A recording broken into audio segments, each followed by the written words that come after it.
Odhiambo tarika par kod adek dwe mar apar gana ariyo prariyo kod abich nyakoram Gajwang' geno mara en riyo makare machiegni ahinya.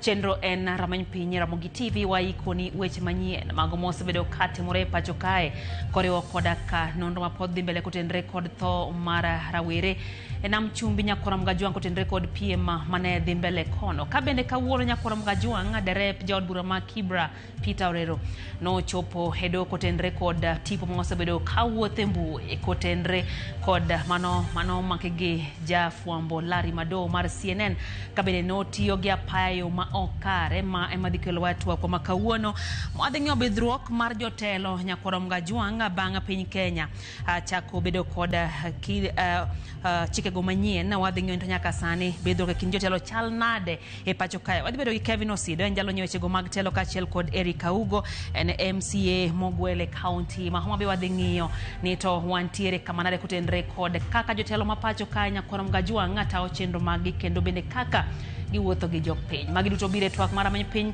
okodwa mbaka lai en 3:6 nono wantie live Facebook Ramogi TV KE mbui mar X kachiel gi Ramogi TV Kenya mbui mar YouTube magi thuond weche. Tunasema ya kwa serikali kuu na serikali ya county tutashirikiana na kuweza kuharamika na zile harama, na baada hapo kutakuwa kuna uendelezaji wa operation ya kuweza kuweka usalama. Bang' yudo ringre rawere manyocha othe masira na Mataro Mombasa, anyuond rawere go osejota chenro mar piem manyocha masirano otimore. Nilikuwa nilikuwa nakimbia airport nikaona jamu wakati nilikuwa najaribu overtake nikapatana na hiyo gari nilikuwa nimeifungia. So nilikuwa naomba kodi nisamehe sababu hiyo ndio makosa yangu ya kwanza. Derep jaod bura ma Kibra Peter Orero ogofu wai bang' doho yude gi ketho mar dhi ataro gi chike ndara kanyocha oriembo jatelo no. Tunatengeneza program hata tumenunua space huko kwa Amazon. Maendeleo ile inaendelea hapa Siaya ni ile ambayo haijawahi patikana tangu tujinyakulie uhuru wa nchi yetu ya Kenya. Jalob jatan piny Kithure Kindiki ne otelo ne chenro mar siro joboda ma Siaya kama gichiwo bende singo mag medo dongo sekta no kod sectors mamoko.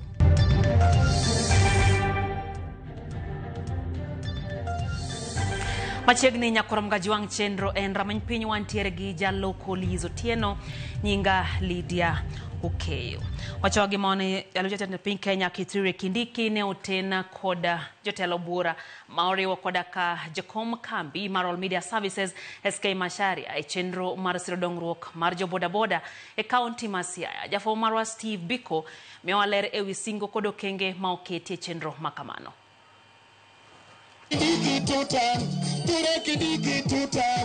Alap maka MTC e kaunti ma Siaya, grube mopogore mag joboda noyore chenro mar jiwo grube mag saga nyasi manotelie kod jalup jatend piny Kithure Kindiki.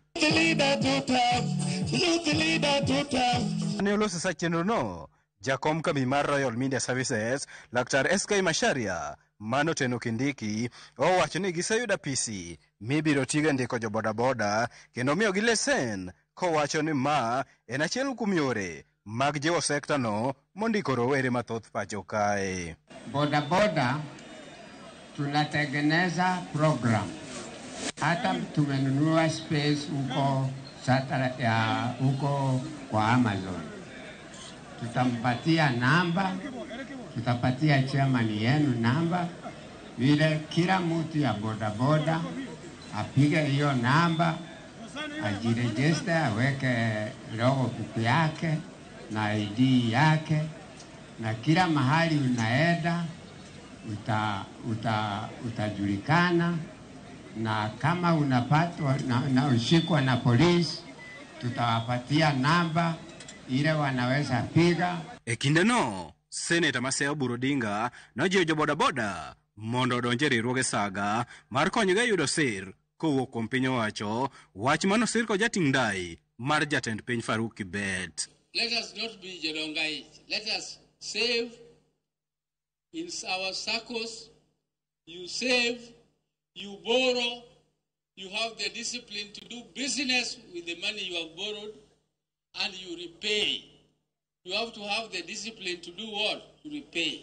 Circle ni kitu mzuri. Nyinyi vijana tumieni circles kwa njia proper. Mnaweza kufungua benki kubwa kubwa hapa Siaya. Ile inatakiwa muwe na uaminifu na msichukue hii pesa ikawa pia tena inaenda katika logic. Itaka asiri ya siasa kila mahali unaenda. Fuatana na boda boda. Hawa umejua kila kitu ambayo inaendelea mbele. Na wengi sasa ni wasomi. Kakore jalub jatend piny Kithure Kindiki nopuoyo chenro mag dongruoge ma piny owacho oseketo e alwora ma Nyanza kod kaunti ma Siaya ahinya te sekta mar lupo kod teko sitima. Hii ndio serikali ya kwanza kuwekeza katika mambo ya uchumi samawati, blue economy kwa Lake Victoria na Indian Ocean. Zile counties siko sambamba na bahari ya Hindi na bahari ya Victoria.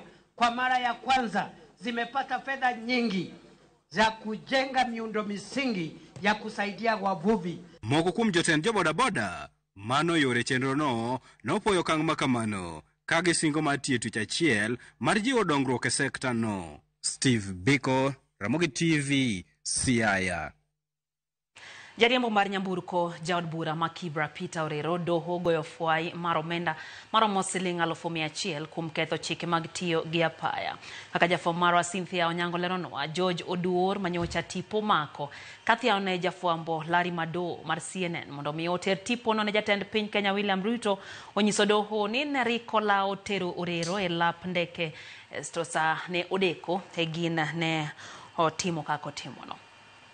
George Oduor, dereba mar mtok jaod bura ma Kibra Peter Orero, ochwalie doho bang' tipo mare kere mbui ka onyiso jafwambo Larry Mado mondo mak picha ka oketho chike mag apaya kendo chwal ne jatend piny William Ruto.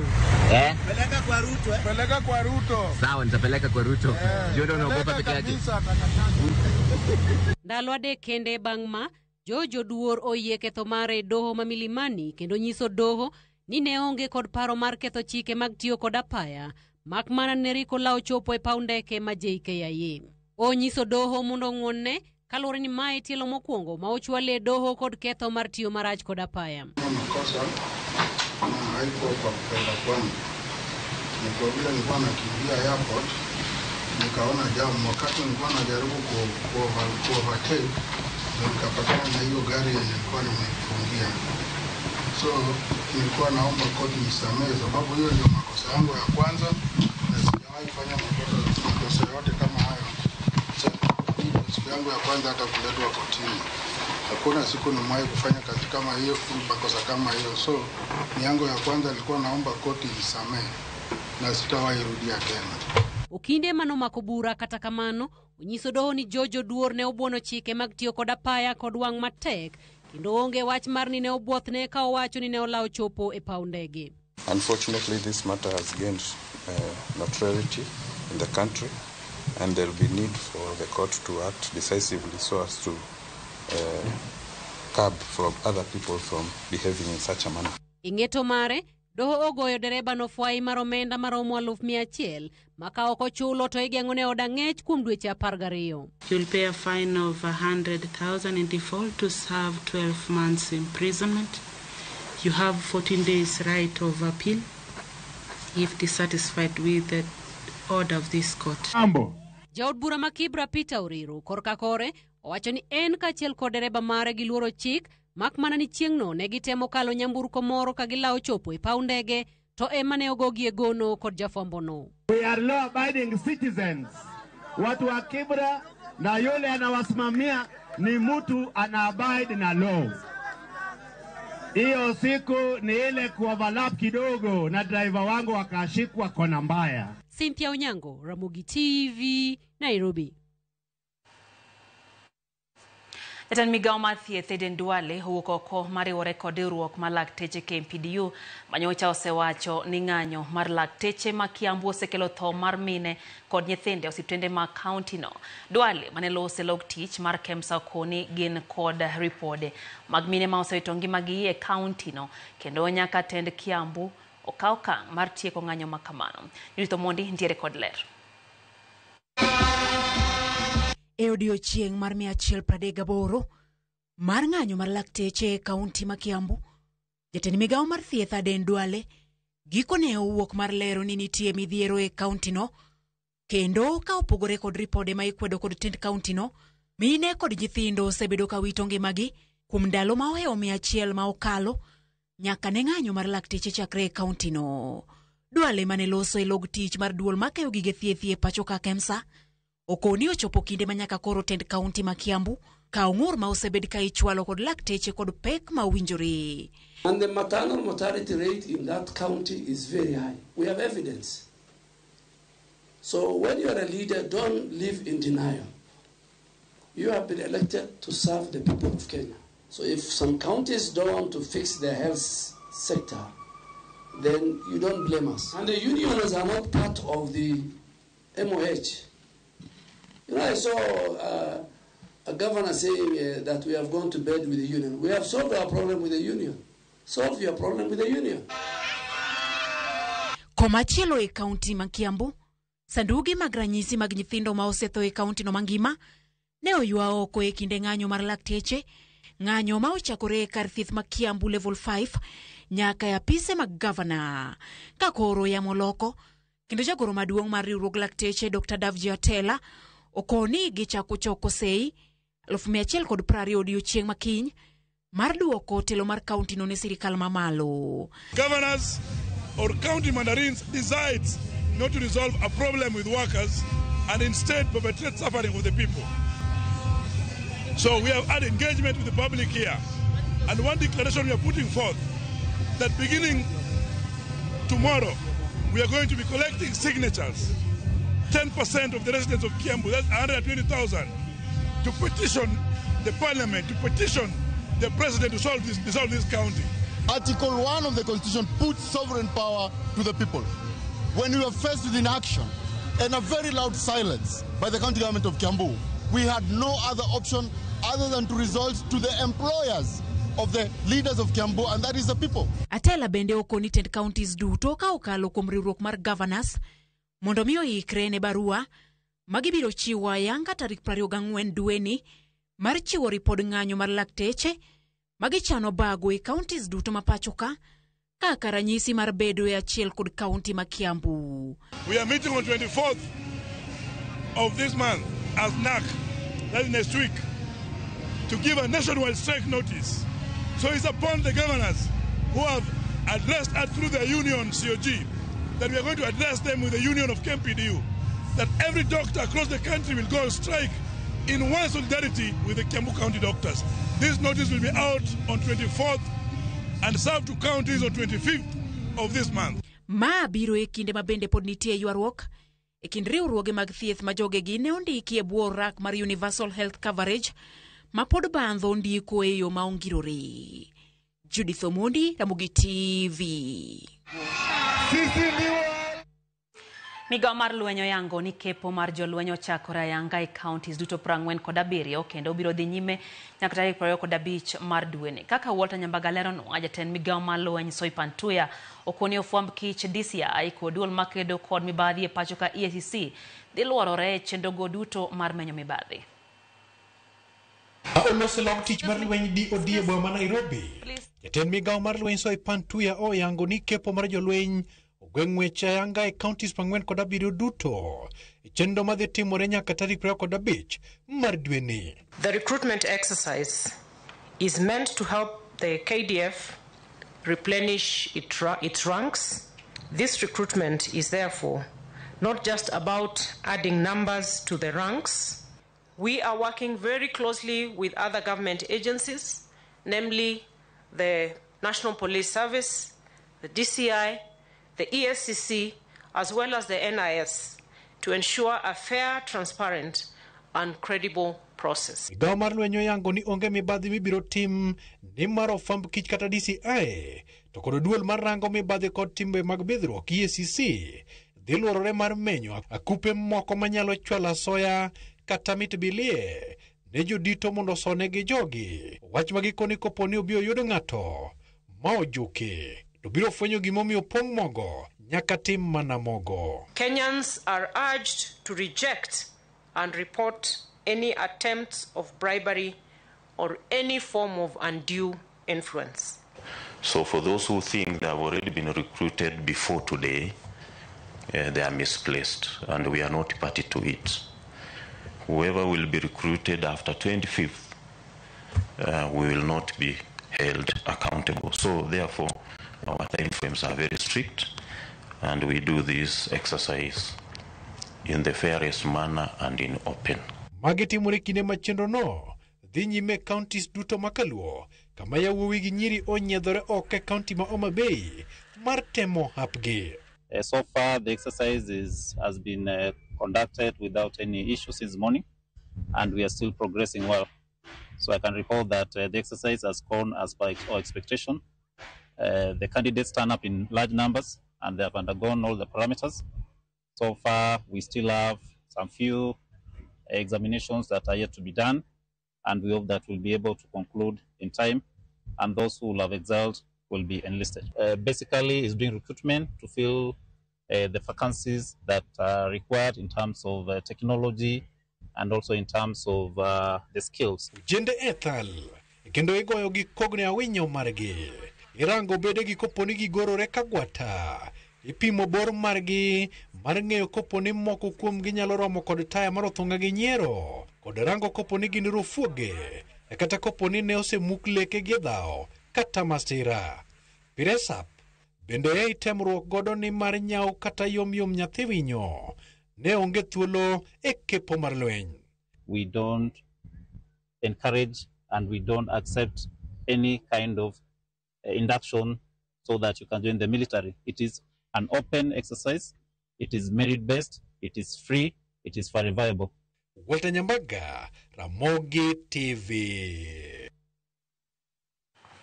Daka enapaga ng'wen nyakorom jong bangsa achiel mar hodhiambo chenro en rameny piny erokamano kuom kete he Ramogi TV. Neno jako gelo udhis wacho ni entiere kodwa e chenro, wacho ni entiere paporiang kawuono, wacho ni ne gitero ne jo boda boda Masiaya dongruok haya. Eno bende Jack Nyakwara Su Kagweno wacho ni entiere dala jaduong' Peter Kotha Sur gintiere kodwa e chenro gin bende yo makare. Beano Full Power Ogira wacho ni entiere kodwa mosne anyuola mag rawere mowito ngimagi henam chumbi ma Mombasa. Kaito bende aneno kanyo ute mar Carlos KE wacho kanyo ni entiere koda kwaya e Siaya County. Jona Pidi wacho ni entiere umoja woro kaka obila inyalo negi enda sigana mowacho machielo.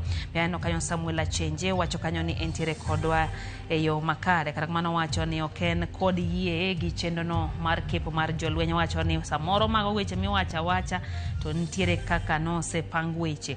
Job Jagongo wacho ni entiere gi Minode Jacqueline giduto gintiere kodwa, kato Engineer Lazaro Kanyambok wacho kanyo ni entiere kodwa e chenro.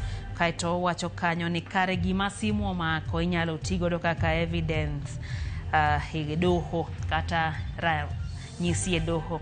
Penjo niere kaka polis ne okodhi pitisha ni derepo rero ne oketho chik adieri kata en mana video molosi mano pach engineer. Wayo matinya korom gajwang chenro en ramany piny kikidhi mabor.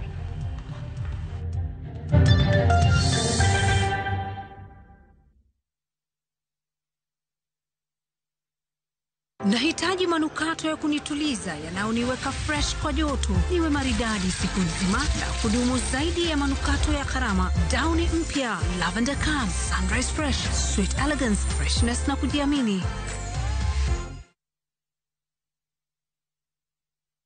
The euphoria around town is crazy. Koro kwa kila mtu. Guys, Koro wanna sort all types of people. Mama mboga, Koro. Nduzi guy, Koro. Office lady, Koro. I just received my cash from Koro. Just quick and easy. Tanuka. Download Koro and say hello to Easy Living.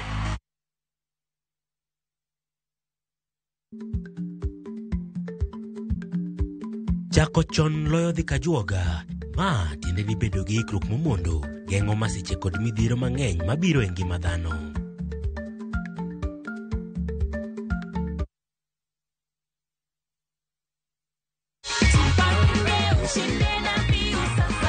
Viusasa ikishirikiana na Inoro FM inakuletea roadshow moto ya Jipange na Viusasa mashinani kuanzia Jumatano tarehe 15 hadi Jumamosi tarehe 18 mwezi huu. Tumejipanga kukuburudisha na kukupa nafasi ya kujishindia zawadi kemkem na mamilioni ya pesa, 50,000 kila siku, 1,500 kila wiki na grand prize ya shilingi milioni 2. Tunaanza safari tarehe 15 kutoka Flyover kuelekea Javine, Injinia, Mawingu, Meharate, Wajohi hadi Olkalao. Tarehe 16 ni Nyahururu, Kiamaina, maili 7 kwa Wajiko, Kanga, Mudengera, Karandi, Tandare, Kenaba, Sipili, Olmoran, Rumuruti na Oljabed. Tarehe 17 Mairoinya, Wakungu, Daragwa, Jikaze, Makutano, Nairutia, Kiawara na Romoru na Nyuki, Chaka hadi Muiga. Na tarehe 18 ni Nyeri, Karatina, Kiagai, Kagumo, Kerugoya, Kutus, Kagio, Nguruvani, Makutano hadi Nairobi. Usikose burudani safi kutoka kwa wasanii Tony Young na Joyce wa Mama na watangazaji wako wa Inoro FM, Jeff Kuria, Joy wa Masharia, Mwalimu Mushwe, Karuebomo Korino, Jonato Gekonyore na Kemiti wa Getau. Ni wakati wa kujipanga, kuburudika na kushinda. Jipange na Viusasa mashinani na Inoro FM. Goko nekuo.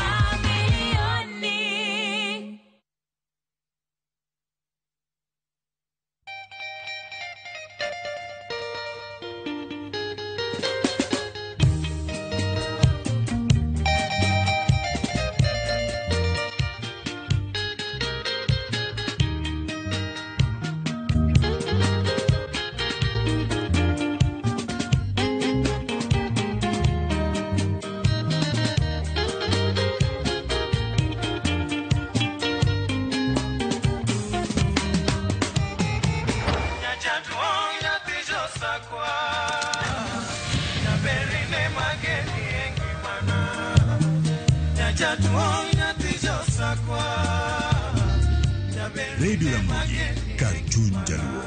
Radio Ramogi.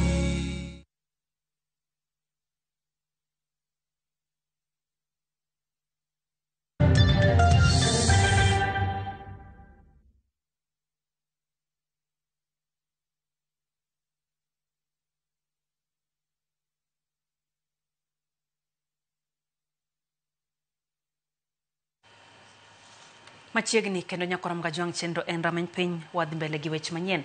Chenro mar manyo ringre jogo mano nimo e nam Mombasa gikone to koro rumo bang' ringre ji 3 go duto noyudre. Ringre ng'at achiel noyudi nyoro godhiambo ka moko 2 to noyudi e otieno mane piny orugodo kawuono.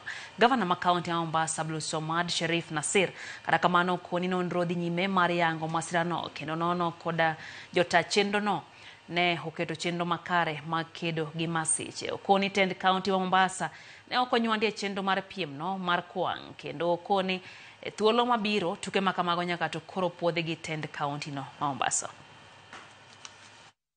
12 saa 9:46 tulipata mwili wa kwanza. Usiku kuamkia asubuhi tarehe 13 saa 7:09 na saa 7:13 miili mingine miwili iliweza kupatikana. Miili ambayo kwamba ilikuwa ni ya Caleb Otieno miaka 21, Stephen Karembo miaka 23 na Thomas Wanyonyi miaka 24, wote ambao walikuwa katika mashindano. Tunasema ya kwa serikali kuu na serikali ya kaunti tutashirikiana na kuweza kuharamika na zile harama, na baada hapo kutakuwa kuna uendelezaji wa operation ya kuweza kuweka usalama ili hisia zisiwe ni zenye kuleta athari kubwa zaidi kwa majirani na watu ambao kwamba wenye kuishi. No such permit was ever issued by the county government of Mombasa.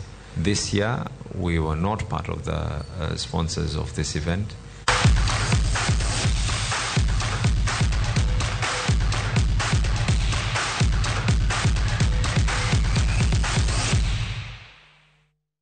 Club mar Migori Youth dhi nyime gi duoko makare e lig mar adhula lig ma piny mar NSL tok lo club mar Kisumu All Stars gonde 2-1. Loch mane en mar adek e tuke 3 ma season ma higa 2025-2026.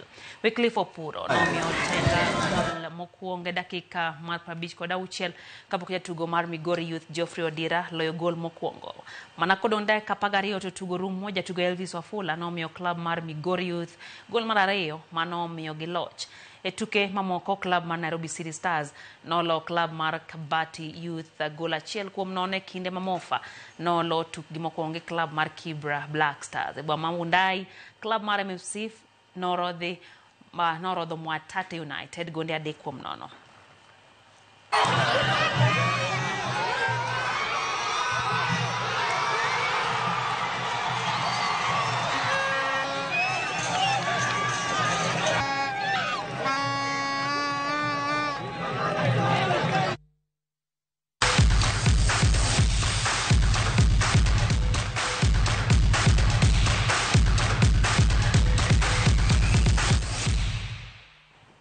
Kanyamote kidiny mokwongo mara manypiny Phoebe Olielo wacho ni entiere ngomongo weche gichopo ne makare. Faith Mzomo mwalimu kanti Malindi wacho ni en bende entiere kodwa e chendo. Tabi wacho kanyo ni en bende osechope o makare kaeto benano mag wuode Nyaseme wacho ni weche gi en bende horito mana twak no. Jarosoja wacho ni gin gi injinia Musa gi wuok erokamana ahinya. Rolex Ondeng wacho kanyo no rolet kod kuyo ni familia mag jogo manowito ngimagi piem ma Mombasa. Wayo matin anyisi ni wantiere kod wendwa 2 mwadhi ng'iyo godo bidhruok mar jotele pacho kanya Korom Gajwang ma en bang' tipo mar jaod bura ma Kibra Peter Orero kachiel kod repe no wuok ka bende en tipo moselore e mbui. Wadhi goyo mbaka gi wenda 2 mabende anyisi ni dhi chope studio kae gisane gisechope o makare. Gin kanyo mo otingo Kevin Osido ma en jalonyo chego mag telo. Bende kanyo Nyakorom Gajwang wadhi goyo mbaka gi MCA Mogwel mano Eric Augo NMCA Mogwel Homabay County. Wadhi goyo mbaka ne bang' dakika machuok kendo omiyo kikidhi mabor mandra manypiny wasibedo jaloko Lizo Tieno wadhi dakika machuok kende gi twak makamano.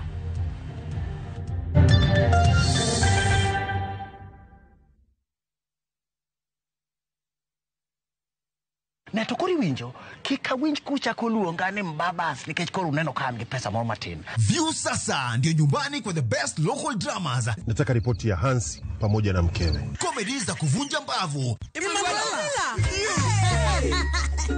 Telenovela bora zaidi kwa lugha yako. Ana area ina prita. Tokendo kimora more wi mora. Na sasa una nafasi ya kushinda zawadi nono ndani ya promotion kubwa ya Jipange na View sasa. Shinda 50,000 kila siku, $500,000 kila wiki na grand prize ya 2 million shillings. Wow. Ingia kwa View sasa hivi kwa kupitia paybill 724177 au tembelea viewsasa.com. Weka nambari yako ya simu kama akaunti yako. Kisha weka 50 bob tu na upate content na point na uende kama mshindi. Ingia mara nyingi uwezavyo. Kila ukiingia kwa View sasa unaongeza nafasi yako ya kushinda. Imeidhinishwa na BCLB number.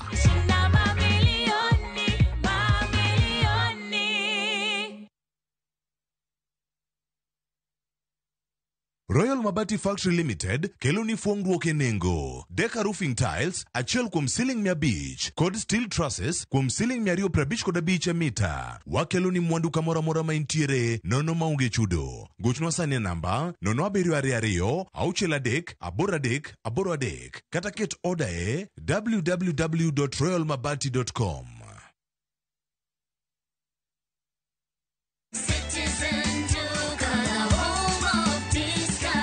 No queues, no heavy bags, no stress. Just shop on citizenduka.com and get everything delivered at your door. We deliver across Nairobi, Kiambu, Thika Road, and beyond. Shop now on www.citizenduka.com or on the View Sasa app.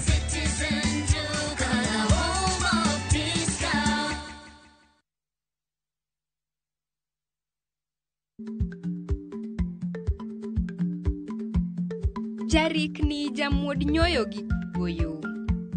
Ma tiende ni dhi matek ma ok inono maber samoro nyalo miyo ng'ato midhiero.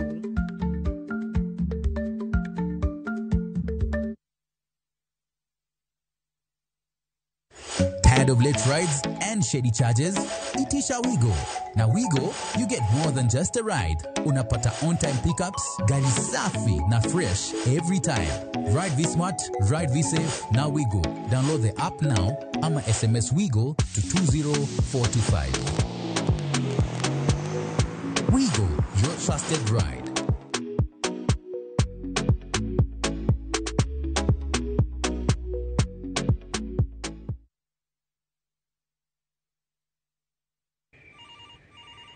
Baite bwana, baite murume. We wacha bwana. Unanipigia simu saa hii?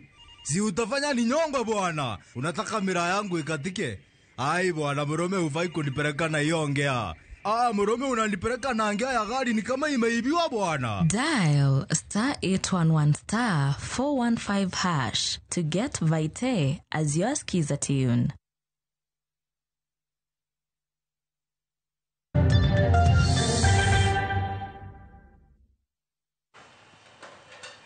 Machiegni kendo nyakora mgajwang' wadonje kidieny mar ariyo mar rameny pina singoni twak giwendwa kama oting'o Kevin Osido jalonye wechego mag telo kaachiel kod Erika Ugo ma en MCA mogwele kaunti ma Homa Bay wadwa rango bidhruok mar jotelo. Juma mokalo nyakora mgajwang' twak osebedo madaria e mbui kotenre kod tipo ma osebedo bende kaluwore e mbui tipo no mar jaod bura ma Kibra Peter Orero kaachiel kod derepe kabinde ne en tipo manomake gi jafwambo Mado mar CNN kabinde no temo gayo gi mondo kik gitigi nyamburko eyo ma okare kata luwo kon ma ok owinjore e apaya. Ma en wach mano kelo duokro gi kindgi mabende ne gitiyo gi weche moko ma ok odhi kare. Kawuono chope doho nyakora mgajwang' kendo goye fwai mar $100,000 kata kamano wacho ni ne gintiere kod araka ne gidhi e paundeke miyo ma gima ne miyo ginyalo tiyo marach gi apaya. Kawuono nyakora mgajwang' wadwa go mbaka ni to bidhruok mar jotelo gi kamanade pacho kae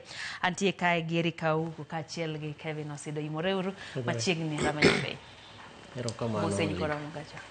Erokamano kuom miyowa thuolo mondo wabi wagoye mbaka e rameny mar piny. En gima lich ahinya kendo aparo ni nitiere gik mabeyo ma waseneno ka court otimonwa, particularly ka wang'iyo kaka case mar bidhruok mar jotendwa sama gitimo campaign, sama gin e office, kendo kata kaka institutions of governance kaka koro court oripo bed ni tiyo. Gima nawuoro kabisa en ni kara cases ma chalo kama inyalo tiek within 4 days. Manyiso ni adieri utewa mag telo kaka koro courts nyalo tiyo e yo makare makata cases moko mabende waneno kaka mag mibadhi mag corruption masamuri nyiso wanokawo kata mana higni 4 gi weche machalo kamano. Manyiso ni kara court inyalo mi thuolo moti tich malong'o. Namba 2 be gima wuoro ahinya ni kara video recorded evidence bende nyalo tigo e doho. To gima ne ochuna ni mondo adhi ang'i ka adier anyalo go ng'ato video matere court, to gima realize en ni kara ne polise ma Kilimani no oro polise gi giwegi mag traffic ni mondo odhi ochek CCTV kabe gima ne timre e mbui no notimre adier. Ma adieri ne giyudo ni adier chieng' machalo kama saa 8:40 gari mar KBN machal kama nokalo ka kendo mae gima nobetie nikech na wuoro ndi ni kara nyala ka video sani AI bende donjo gi AI be gik matimre gi fake news gi te. Omiyo jopiny nyaka ng'e ni kata ka wadwa go videos, wadwa timo recordings, to nyaka verification process moro nyaka bede, especially ka en gima osechope court kacha. Omiyo nikech en thuolo mar introduction. Waduogo kanyo matut. Eric machiegni ahinya. Erokamano Lydia. Mokwongo erokamano kuom thuolo mwayudo mondo wago mbaka e rameny mar piny. An gi nyinga iluongo ni Erika Ugo. An MCA mogwel Lodyo Matindo, Homa Bay County. Erokamano. Machiegni ahinya rameny piny. Sane kane ng'iyo wachak kodi kane ng'iyo tipo no mane lurore e mbui, in kaka jatelo matin ahero kaka iwacho ni in rawera mogwel mar joma tindo. King'iyo kitelo aina mane nene mbui no miyo e parang'o? Erokamano Lydia. Aneno tim manobedo mbui mar mjumbe kod drepe. To yiena mondo awach ni nitiere ngima ma wanyalo bedo godo kapok inwang'o thuolo mondo ibed jatelo, mondo itel n'oganda e kiwango moro amora, bed ni itelo, ibed chief, ibed pastor, ibed jatelo mar siasa, e kiwango moro amora mar telo. Kapok Nyasaye kata gi jopiny omi thuolo mondo ibed e positions go, to nitie ngima ma ng'ato nyalo bedo godo. To the moment ma inwang'o thuolo mar bedo jatelo, bedo jatend siasa, e level moro amora minyalo nwang'o ka in jatelo, to koro kendo ratiro mar timo gimidwaro e kamidwaro e seche midwaro, koro kendo koro chal ka gima koro telo to maigo. Nimar kata kaka iloso gik mitimo te, kech koro in kiyo mar oganda mitelo negi. Ni koneni ka koro kuom ranyisi an Nairobi ka sani, to atelo ne rowere matindo Homa Bay County. Gimoro amora matimo Nairobi ka Lydia, kata kaka timore Nairobi ka, nyiso oganda matelo negi. Koro miyo abdawachi ni the moment misebedo jatelo, ionge gi thuolo ahinya malach ahinya mar timo gimidwaro. Wenge mang'eny koro ng'iyi. To ka gineni, to gineno tipo mar jogo mitelo negi. Koro momiyo dwaro a lot of restraint e gik mitimo, e kaka iloso, kaka iwuotho, kod gigo machalo kamano.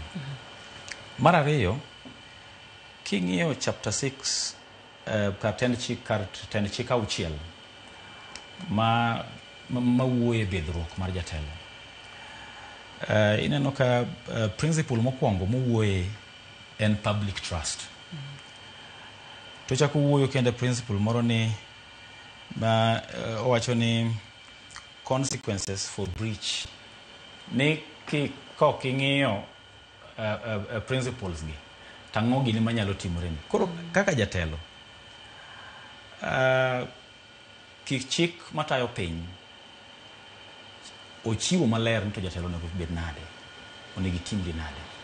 To kata kiduoge muma bende Lydia, ibiro neno ni jotelo emane konyo kata Ruoth Jehova Nyasaye enforcing chike monego bed ni ji luwo.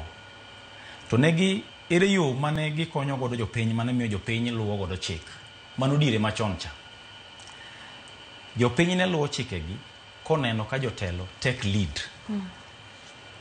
Nok giluwo chikegi ni in jatelo to ichwado jopiny ni timuru kama to in itimo mopogore, kata in ilando negi pi timadho wine. Gima ne gitimo en ni negi keto timbegi kata chikegi bede timgi mapile ka pile. Kako loso, kako wuotho, to jopiny bende motelo negi ka ne neno kaso ne luwo. Mano bende gima timore e chiko masani, our constitution.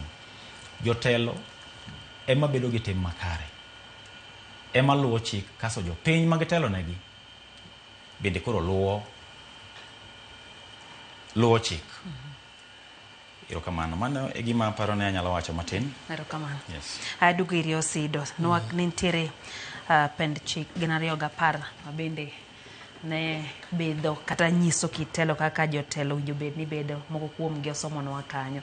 Nyiswa ni king'iyo sani, kiweyo kata mana wach mar Mwalimu Peter Orero gi ja derepe no, king'iyo jotelo duto mapacho kae sani, binya ng'iyo iketo kanye ngadho mar bedruok margi e ratil, kikete tinene ko gi kanye? Lydia, penjo no en penjo ma ber to tek, nikech but generally kang'iyo bedruok mar jotendwa kakete ratil, tanyalo miyo gi 4 kuom 10, manyiso ni mano giyudo F. Ok gikalo penj koro mondo ginuo. To en nikech samoro bende aneno ka jotendwa ok tim gimiluongo ni lessons learning, manyiso ni ok gidog chien ma gipenjre ni to kama waaye cha chal nadi. Nikech mokwongo wantiere gi ratiro ma dwaro ni ng'ato kapok oyier, to nitiere stages mopogore opogore mag vetting mitimo negi. Mokwongo jopiny timo negi vetting, kech samoro kata wan kimigawo matiyo godo miluongo ni County Governance Watch samoro wajaromoga waluongo gi galamoro to jopiny penjo gi penjo, jopiny ndiko nyaka petitions, jopiny piedhogi jogo ma oromo mar mondo yier tidhi tiyiero, to kapok oyier gi bende gidhi ir EACC, samoro gidhi ir NCIC, to nikech chik owacho ni dware ni mondo mana jogo ma oromo ema mondo mitelo mondo obed jotelo, nikech nitie gimo miluongi ni jatelo. Otherwise koko kini jatelo kionge gi principles ma Eric wachogo, to bende kata in iwuon you don't believe in gik ma momidwa ni mondo oyieri, to onge gimo miwadhi luongi ni jatelo. To wang'e ni jotendwa gi be ng'enyne particularly legislators magwa wajaluongo giga ni honorable members, manyiso ni there is some sense of honor in you, nikech ino kinyal luongri ni I am honorable Peter Orero, mano chal ng'ama ok nodhi e skul. Jopiny gi jogo maneni maluongi ni honorable so and so, manyiso ni ka ging'i kaki itimo giki, kaki wuothe kind ji, nitiere honor moro ma iting'o. To honor ni is twofold. Mokwongo jopiny osemi thuolo gi katiba marwa ma jawacho ga ni article 11 all sovereign power is given to the people to they can exercise it either directly or indirectly. Number 2, Nyasaye omi thuolo no mondo itimne honor, manyiso ni okochuno ni ine manyaki ibed jatelo. Ng'ata ne nyalo yudo thuolo no. Omiyo kose yieri to anokane ka jotendwa pile pile they live up to that honor and respect. Kech samoro idhi winjo ni ng'ato go nyawadgi gi bunde, samoro idhi winjo ni ng'ato kawo jaod ng'ato, samoro idhi winjo kia ni ok ochulo jotich, samoro idhi winjo kia ni ang'o motimre. Magi ok gin examples mabeyo ma sama iyieri mondo idhi tel ne ji to ripo bed ni mago examples ma iting'o. To higa mokalo ka koro maybe I fast track it, ne waneno ka rowerewa matindo milongo ni Gen Z no all gi jotelo ma Kenya ka. Kech samoro in jatelo ma kata jo mitelo negi poko chiemo, to suit mirwako kaka makora rwako ni to $4,000,000. Sa koro kata ma chal gi marwako ni tinyiso wani ke million madhi mna million madhi mna million prabich etc. Wuoche kirwako ka in stage kacha to ji wuora the number of families ma wuoche ni no ko us to nyalo konyo gi mar mondo gidhi skul. Omiyo jo rowerewa manilongo ni Gen Z no olmo wacho ni apana, nyaka wabed gi stop mar gin. To ne waparo ni mano nyalo miyo jotendwa thuolo mar mondo gitim gibed gi milongo ni self reflection and self introspection, mondo gipere to an kaka jatelo benda se live according to kaka jopiny dwa ni mondo adagi. Samoro yieri nikech in MCA mar Kabondo Kasipul, to kose yieri after 2 months to koro isedar, be kata jok mane yierogo be kata ikiandara rach, koth ochwe oywe gik moko, mago gik ma inikia idhi loko nyaka namba mar simo. Koro nitiere timbe maricho ma jotendwa nitiere godo ma ok sir katiba, bende ok sir dwaro mar kaka jogo manoyierogi. Emomiyo samoro timbe maricho kaka koro mane waneno kata obedo ni otimre ne driver mar mjumbe, to samoro bende nyisi nikech kanyo bende aneno ka for example mwalimu wacho ni yopelekea so and so, to koro iwuor ni to sami wacho kamae bende ranyisi mar joma noyieri kata jomitelo negi chal nadi. To en gima wanyalo mana discuss kaluwore gi elected leaders kien kata jotelo moyieri, kata mana ka in jatelo mar skul, kata ka in e board mar skul in jatelo, kata ka in jatelo mar kanisa in jatelo, kata ka in jatelo mathin mar skul, prefect kata president mar skul kata women rep kamane kaka tinde giluongri, in jatelo. Omiyo nitiere expectation kaka jidwani mondo idagi kendo kaka jidwani mondo itim gigi. To nikech nitiere example mabendi chiwo, ting'e ni pinje ma oko ka ok Kenya kae Lydia, to nitie gik moko ma kitimo kaka jatelo ting'e ni mano tich koro osemayi. Orumo gi kanyo mana nikech example michiwo no ok ema ne jogo manoyieri ne dwani mondo itim. To bende gipere ni what does it portend, kata ang'ono ma onyiso future generations, rowere ma pod tindo ma eka dongo ka ging'i ang'ono ma gineno. Omiyo pinywa ma Kenya ka nitiere strides ma wase make emomiya wacho ni 6 no to maga lakini 4 among the strides ma wase make mag leadership ma wantiere godo tamiyo gi nikech wan gi institutions and structures ma bende tiyo maber to samoro bende waneno ka timbe maricho mag jotelo gi ema gibano godo chik nikech anda wuoro ndi manene nita bed ni mwalimu Orero ema nie starring cha kes ni do dhi nango nikech kata katieko to I realize ni pile waneno ka ji behave kama kata mana MDs mag parastatals kata mana CEOs mag migepe mag private sectors ji overlap pile tino kama adiri no goe tipo mar mbui mukitno okacha ma wanene ma police odhi mo verify to pile to sama ine ndara kacha mabisa apinyirani to kata jok manene koro driver ni osekalo muchopo kama koro lari mado manodhi e school manadhi milongo ni Karapul kose chopo kanyo to jogi gina gi paro nango kech samoro kacha bere nitiere CEO mabendo leo ne board meeting kamoro kacha nitie daktari moro mabendo segone simu to nikech nyako abide by the yellow line okonyal overlap mo overtake to jatuo to rite hospital kacha bende samoro imielo ni pilot manende dhirite hukumu dhie makuru ngado ndara malichni bende ni kacha enosego simoni delay the flight nikech anane jam there is nothing much I can do unless wuor na chopa mondo bi okawa kuro sami overlap to paro mane mar jok ma nitiere tokigi an joma overlap go tindi ngena gengo ne gi agenga nikech kuro dware ni loro kiuno to waloso kinyisa ni please I'm sorry but I have to rush abo understand ma wini ni dhi kech mano to gigi timre pile dia kata inine nogi mak mana ni makuro chopo kama kuro lari no rekode tingene kata en sama no rekode to kong'eyo ni ma is an MP kech ulongi ni hawa jamaa kuro image mar member of parliament owuok mana bange ka kuro ji ose identify ni macha to en adier Mheshimiwa Orero ana ngi from the KBN kech wabiro akode kai to mane gari ma kata ana buok nen ga driver nikech all the times masiro mugi mwalimu uriembo kende omiyo nitiere circumstances moko mabende dware ni jogo maketho chike explain ne ji to kanye kama jotendwa time marach nikech koro ini play ubabe iparo ni ng'ama duong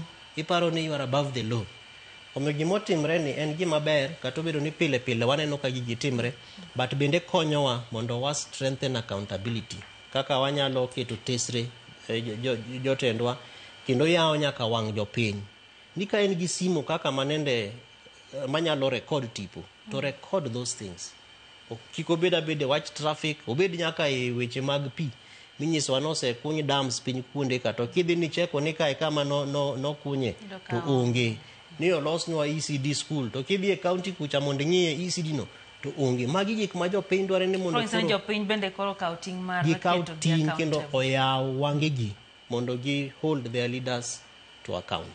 Erokamano. Eric, gini en telo madonjo ir ng'ato koso en kit ng'ato? Aparo ni dire moko nawinjo ka mama Michelle Obama nowacho gimoro ni bedo jatelo nyiso kido mantie kuom ng'ato kata nyiso gima ng'ato en. Apara ni nitiere ga jomoko mabe nochwere achweya ma arrogant kamano ma kata en jatelo kata ok en jatelo lakini enena ng'at moro ma arrogant ma mosebedo ng'at ma very arrogant to mana kaka senior owacho ni mondo ibed jatelo nitiere okenge moko mag rameny mimenye ng'ato mikadhe makuri chopi makuri uyieni ni jatelo to kendo chako wacho ni enaona mondo ibed jatelo enaona mar ni jopiny omi thuolo ni mondo mi itelnegi ni dwarogi mondo mi ket mbele to jopiny ok omi thuolo ni mondo mi itigi gimi thuolo ni mondo itinegi. Aparo ni mano e kama koda bed ni in ng'ama chalo nade koda bed ni en arrogant to nego kisebed position of a leader to negi ng'e ne jopiny omi thuolo no ok ni mondo itigi jopiny omi thuolo no mondo itinegi seche mitiyo negi ni okay possess the leadership. Okay, kaw telo ni bedo mari. To you take the lead in leading them kaluwore gi chike moketi matayo kom ma intiere mitiyo negino. Kora para ni it's a wake up call and gima notimore maber ni koro jotelo onongo thuolo mondo me gipuonjre kata gijiwre godo. Duru maber ni ginyalo jiwre go ni gima notimore ne mwalimu Peter Orero. Mjumbe Makibra. Ne yawa kik as a leader kik yie mondo gima chalo kamano otimre ni. Biro ketie picha marach. Ibiro chalo jalno makoro oktine jopiny to koro itiyo jopiny. Erokamano. Usedaduogo iri kane dirisa cha odwok piny. To ineno komiyo bende jaod bura thuolo mar bende chwalo duonde. To ma Rita kelo mondo Rita mi statement ni atieke. Nadwa kete ni to ere kit jotich jaod bura kata jotije serikal owinjo yier kit joma kit gi chal nade mondo miyo kony gi tich. Kech na paro ni seche moko dereba ni ema dinore so wachni. En mado wacho ni jatelo wadhi Rita no alora wadhi to en mose kete piny ma koro ging'iye giduto. Nyiso ni oywayo ukete tem. Iparo nade kind neno ni indiko jok mabendo bidhore mondo be otini. Nikech nitie kuonde ma gin bende ginyalo konyi wuok e oteku moko kata otegu moko moketni. Ing'e ni dereva mar mjumbe en ng'ama very senior e commission mar public service commission. To nikech anobuoga kata ni en gi driver, na paro kata ni en taxi. Nyaka naneno number plate. Nikech kaka wacho pile karomo ga gi uromo ding'eny. Waromo ding'eny. Kendo thoth jine wacho ni ong'amo dimbore. Kabisa. En japuonj. Thoth jopuonj dimbore kendo an nobuoga nikech ing'e ni kacha to noonge gi issue. Until samane koro obe ochwalo duonde mowacho ni gino terne ng'ama. Koro nyiso no bedo influence. Koro bende chal ka gima no bedo influenced. To nikech king'iyo tipo moketi video no, to jok manende ni on the other side of the road nose nyaka wene thuolo mabedo kala to dhi. Gima koro ne kele e duokruok gi lari ni ema samora paro ni en kido kaka koro ma Eric wacho. Nikech kori dwani mondi bende inyis ubabe mari nikech kori tingo jatelo. To driver man mjumbe onge kama onyalo dhiye ka ok obedo authorized mondo gol gari no mondo ter kama mjumbe dwa dhiye. Ok inyal wuok gi mtoka no ni dhi nyiewo godo chapat mondo icham. Mano ok oyieni. To kinyal wuok gi gari no be ni dhi timo godo giki in iwuon. Omiyo nitiere requirements kata ratiro midwaro gi jogo matiyo ne sirikal kaka koro driver mar mjumbe Makibra.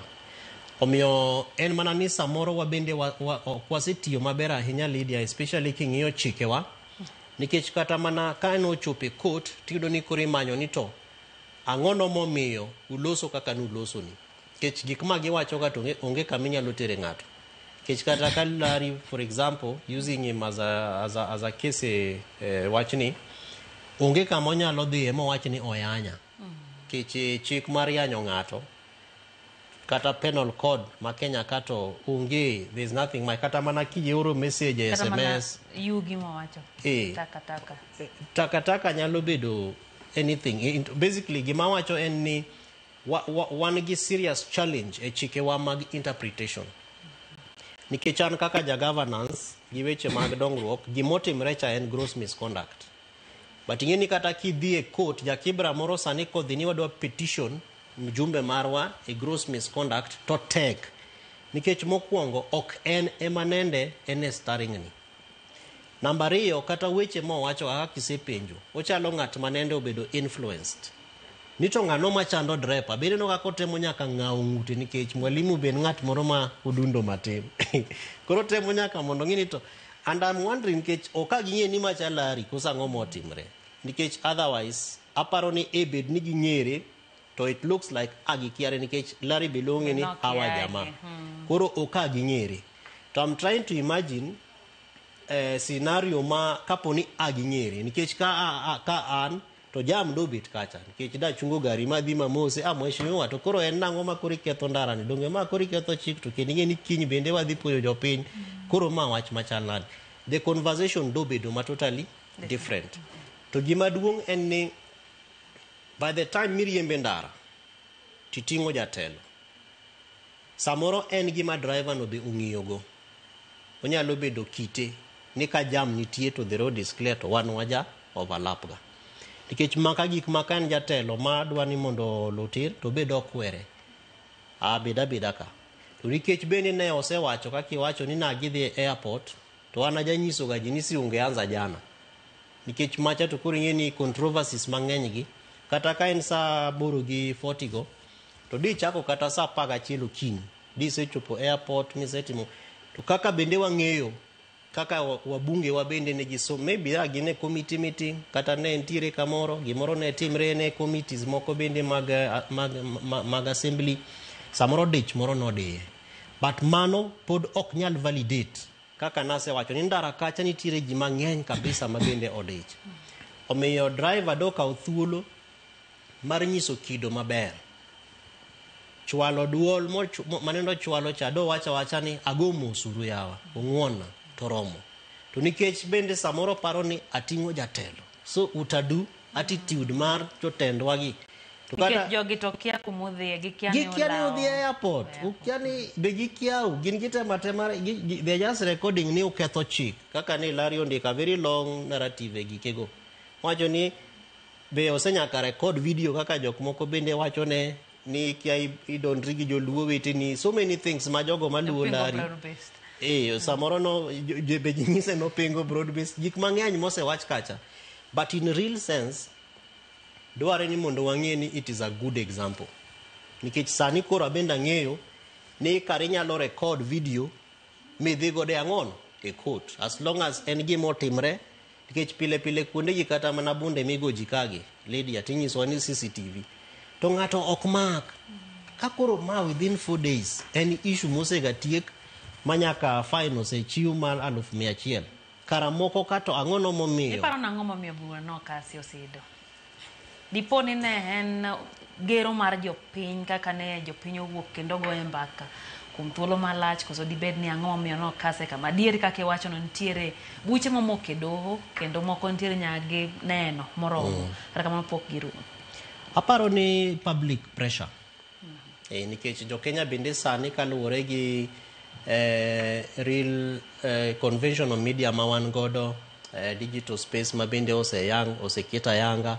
sirikal be osewacho ni wamiyo vijande thuolo mar mondo gi monetize content etc koro ka en gima valid to ji bende feel ni gimotimre ni ok en gima ber to court will listen to the people to an gima na kaka wacho my verification en ni bende ne gidhi magi check their own evidence nikech video machal kamana to ok inyal dhi gode court mi win case in fact ng'ato ema nyalo loke kuomi for gimiluongo ni defamation of character inigoya picha without my consent tiketa embui emomiyo ne nyaka polise kadhi magi manyo Loitoktok Road ka bende nitiere ang'ono CCTV camera magi gikwa jogo magi dhi gode court as their own personal evidence nikech mokete gine kacha to ken evidence margi omiyo mano bende nyiso wa ni gik moko lokre Lydia kendo jopiny mondo ng'e ni there is power in our hands kuonde ma wadhiye kaka Eric owacho jatelo kuonde midhiye jok ma engage godo gik mitimo and maybe kata mana kaka a very good example Lydia about 2 weeks ago nene tiere kijana moro Nyeri kone ma babagi ne tuo niluonge ne Kaluma Boy mane ogo picha e TikTok kaka babagi ochiew kaka osire kaka otere odhi konyre kaka omiye yath kaka otere siptal kaka jo siptal go be attend to him gi challenges pek magiyudo as a family especially en gi babagi to ne through social media gima ne rowere otimo ni giwuok awuoka chieng' moro to gidhi nyaka Nyeri magi wacho ni wan wadwa nyisi a show of might and power kendo wadwa chung' kodi mondo ing'e ni ok in kendi e wachni to mano e gima sani jotelo be nyaka ng'e ni gimoro amora mitimo jopiny ng'i kendo kata ka mubete ok inyal ng'eyo ng'ato nyalo ga wuondre kama ni ne TikTok karo rekodi nikech gik mitimogo ok more kaka ng'at manoyieri. Samoro nyalo bet e meeting kata no discuss kaka udwa dhi ketho pesa mag CDF kata udwa dhi tuono jomoko basari. Kara ng'ato kacha to rekodu ga. To ena one of you samoro gik mu discuss ko be ok odwar, ok beyone kendo neno ka ok kony jiwo weche mag dongruok maber. To mago jibro post gi. To samose kete kanyo as anonymous, at least mae to Larry nendo take ownership. Mowacho ni jogi ne aromo godo agitimo kama.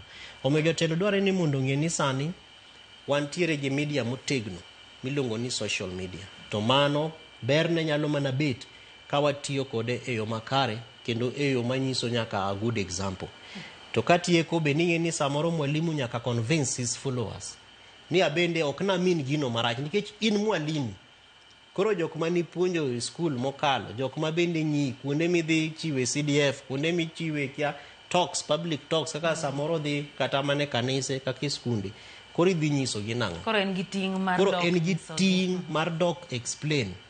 Kata kodwa ni mondo kwa ji werruok. Ngini samoro be kwa werruok does not mean you are on the wrong, but just to pacify and to make things look okay. Ibo wacho ne ji ni akwayo ng'uono, ung'uon na uru na koso. To mano ok gol title mar bedo mjumbe. Ok keth gimoro amora ma kata nasetimo gocho ni adwa wacho ni jatelo. Tema mondo kwa ng'uono kata Larino is not a bad person. Gone simu, reach out to him. Kata CNN kuonde ma intiere go New York. Orne ora message. Kata kubro post mbui mwach ni huyo jamaa sikujua ni mbunge. Mabe angeni okonya tim. Koro lure gi jin giwegi. To Larry bende is a sensible person. Ma aparo ni kose timne kamano. To bobro mnakao gino gi kwe. But bottom line it is an example.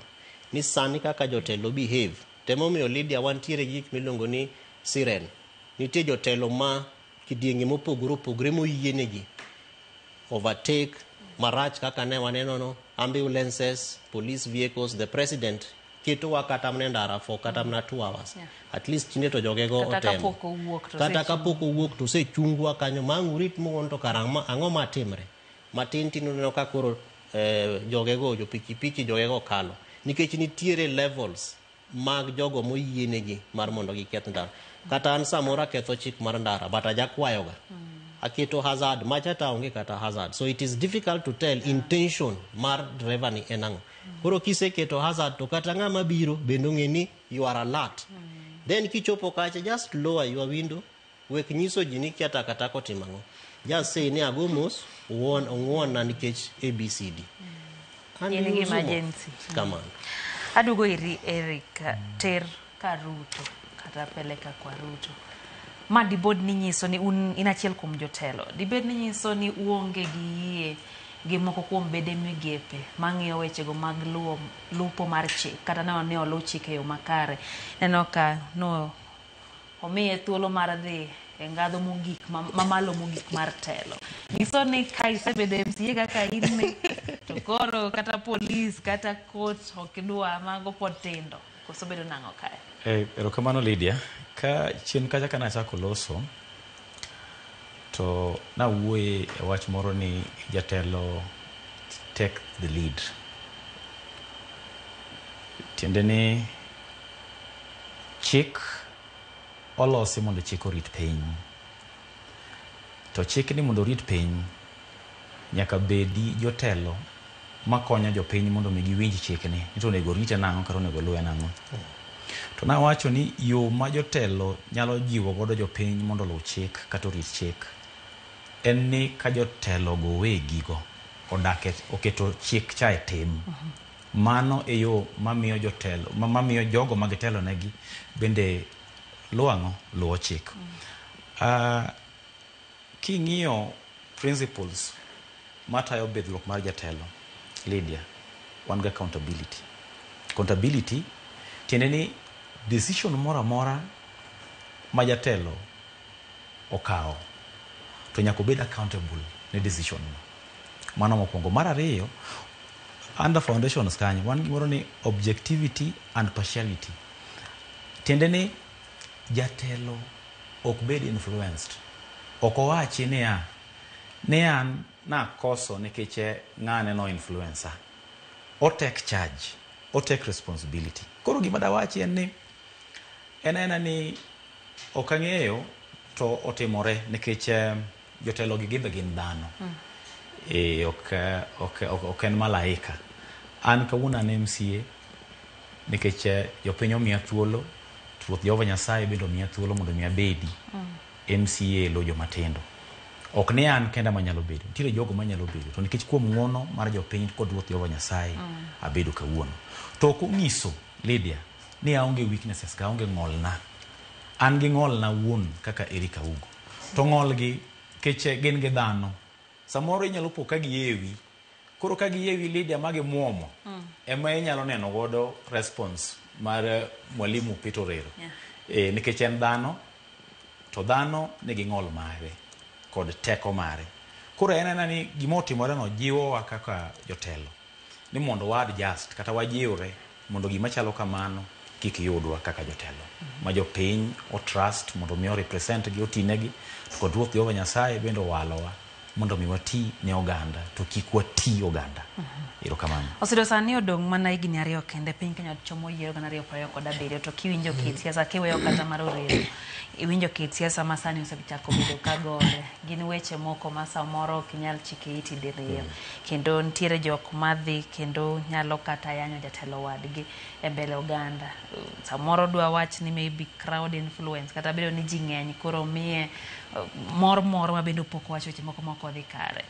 Ere kaka owinjo bed ni jotelo are sani kwadhi mbele kwachomo yiero maduong' ka bende siasa medo dhi bedo kod liet mang'eny. Ere kaka owinjo bed ni gitayo chenro gi kendo gitayo ngima giwegi kaka girelate gi jopiny kata kaka gitudre gi jopiny. Samoro nikech an asebedo achiel kuom jogo ma jiwo kata train jotelo gi sama pok oyiergi kendo kose yiergi to watimo ne gima iluongo ni induction. Gibed governors, gibed kata cabinet secretaries, sama giikre mar mondo timnegi swearing in, wapuonjogi kaka gidhi behave. To Lydia, an samoro buoga nikech ng'ato e klas kacha to bolore ndi kendo buogi ma wach ni are you the one or is your brother? Are you the one or is your sister? Nikech kinyi oko kacha giga koro obolre iye kae. Kende miye microphone pa. To sama koro ang osechopo moneno crowd mimiye microphone ye donge wiye ose ga wil chon ni nendo bet nyake class mupuonje. Koro akiani en okanyal luongo nying jachien nikech to okapar ni mano shida mare. To en ang'o? En ino. Dangi yud kaka rane Kenya. En ang'o nyalo interfere koda na kinye. Kose en ang'o nikech masamori penje kata in the following week kodwe e class but me kech samoro wa record nyaka videos go. Koro wa play negi. Ni are you the one? Donyalo nyisi ni that is not even me. I was misquoted. I was kiangon. Pile kaka waneno gi kaje wachoni. To in between kanyo bende Lydia nitiere moko mabeyo magin they follow those instructions kendo gitimo kaka ber makata ka gineno ka jopiny koro oselokre makoro gik moko dhi kaka dhino to kendo gin gi courage maginyalo kueyo godo jopiny. Omiyo jatelo nyaka bed ni kaka ne wasewacho kendo wawinjre gi Eric ni jatelo there is a reason iluongi ni jatelo nikech in mitelo. Koro kisetelo ka to timbeni gikimitimo chenro magi nyaka bed manyiso kaka jatelo ripo bed ni timre nade telo. Mano number 1.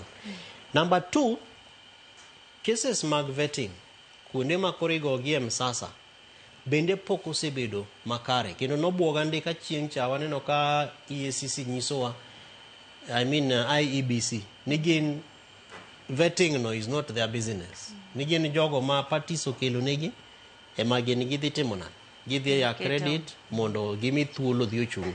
Mano kane giwacho weche mag by elections masani dhi mbele. Omiyo bende miyo waluoro nikech karakoro institutions moripo bed ni geng'onwa jotelo maricho matelo e weche maricho bende karakoro ni teko ni giongego to karakoro jopiny ang' noyud resruok kanyo.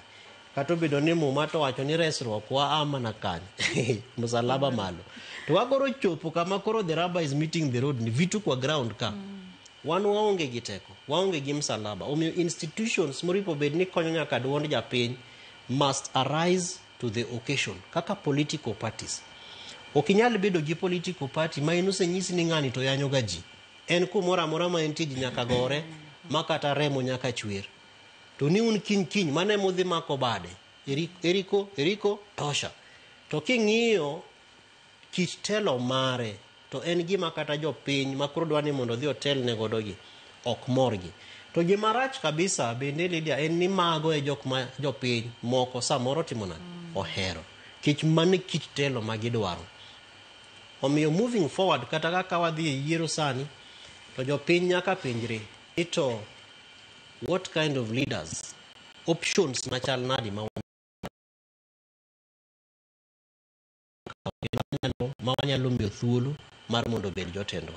To aeto institutions of governance ma bende ripo bed ni tiyo tich moripo bed ni gitiyo, bende oti tich ma katiba marwa gi teko mar jo Kenya osemiyogi.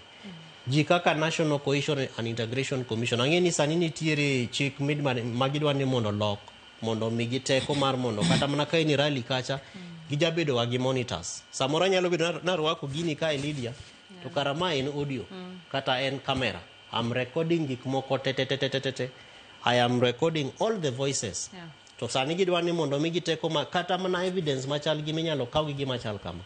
Inyalo dhi go de court ma chung ng'ato manyise ni you cannot run for office nikech gik mane wachi rally ni kaka ni timri kae okochopo e yo ma ratiro. To kamanyo eka wanyalo strengthen democracy ma Kenya ka. Kaka timre pinje maoko.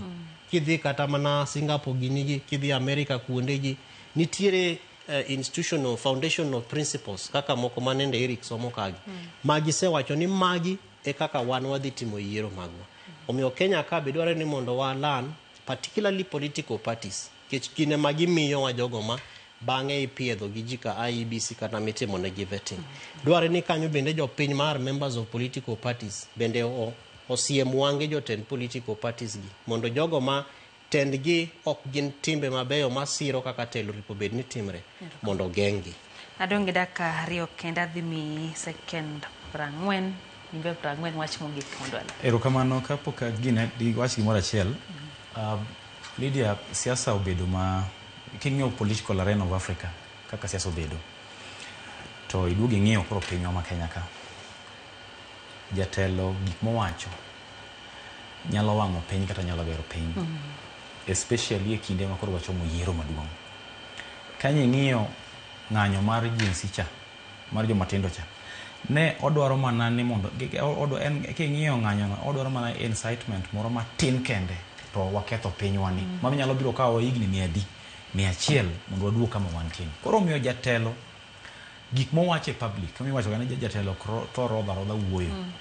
Aneno kaka former deputy president Rigathi Gachagua bola weche kama endi, kendo weche ge thothge kata kochomo jo mamine gi to uloso kuom gi ma onge gi limit. Macha gima telo ok dwar. Jatelo nyaka losi na guarded way. Iloso ing'iyo ni to be wach mawacho ni en gima dhi gero jopiny kata dhi jiwogi kamoro manok gijiwore koso dhi muko piny. Magi gin gik moko momiyo thoth jotelo kapok odhi e mbele jopiny kodhi loso, to imiye thuolo mondo mi ogo mbaka gi jogo man bute machiegni. Opim negi ni to midwa dhi wuoyo ni pachi chalo nade. Iwinjo? Koro tiende ni jatelo cha ok en 100%. Umidwa ni nyaka go mbaka gi jogege mondo konye chungo. Mondo konye chungo ni jatelo midhi wacho no to kike wachi. To kipimo kaka migosi Rigathi Gachagua wuoyo, former deputy president, ochalo ng'amo go mbaka gi jogege mondo los kode mondo ko wuoyo manyiso ni en migosi. To be ko wuoyo manyiso ni en migosi. Erokamano. Koro miyo da jiw kata da wachi ni bedo jatelo is a calling. Madwaro a lot of restraint. Restraint ni ok en mana kakiloso gi jatelo wadu kende. Nekech Lydia kawuono ka amako jatelo wadwa wane mbele jopiny tamake gayany kata make ang'wane koro wagore. Ere kaka an adwa kelo kwe e kind oganda matelo negi. Magi gin penjo ma jatelo nyaka bedi. Omiyo adwa jiwre ni bedo jatelo is a calling madwaro high level of restraint. Erokamano. Wach mogik.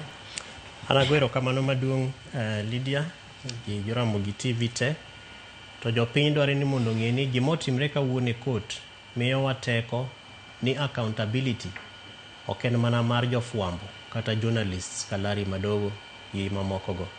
In kaka japiny en gi thuolo kumoro amora ma intie pinywa ma Kenya ka in gi teko mar bedo gi simu manyalo mako tipo video kata nyalo mako duond ng'ato gi weche maricho matimre, to makgi nikech you never know chieng' ma piny Kenya ni biro dwaro ni mar mondo imiwa evidence no mondo wasir Kenya kendo watenganisha pinywa ni kuom jotelo maricho kendo makitgi ok sir demokrasia kod telo gi pidhruok ma wadwaro e pinywa kae.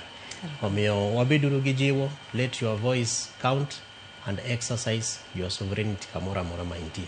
To kamana ahinya mano Kevin Osido jalo nyochego mag telo kachiel kod Erika Ugo ma en MCA mo Gwele County ma Homa Bay. Wan warango weche motende kod bidhruok ma jotelo Nyakorom Gajwang' ka gisewinjo giduto gichiwo lai makare ma jotelo nyalo luwo, mano ni bende giluwore gi chike ma pacho kae, ma bende gichiwo arita makare ne jopiny, gin bende gibedo kod luor manyalo miyo luong gi ni honorable kaka gilero no.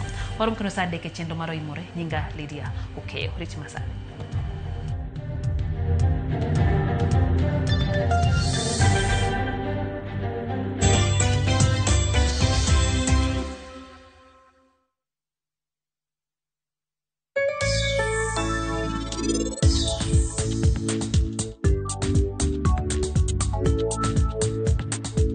Yudo mo madajre kod kito ohala ma itimo, pesa ma ichako ohala kata capital, hola mar ng'iyo gige ohala kaka nyamburko, omenda mar okumba, hola mar iwuon e kind mamoko. Yud ber mar omenda ma ichiwo nyaka 10 million ma onge gima itweyo kaka lambun ma ipuodho e yo mapiyo.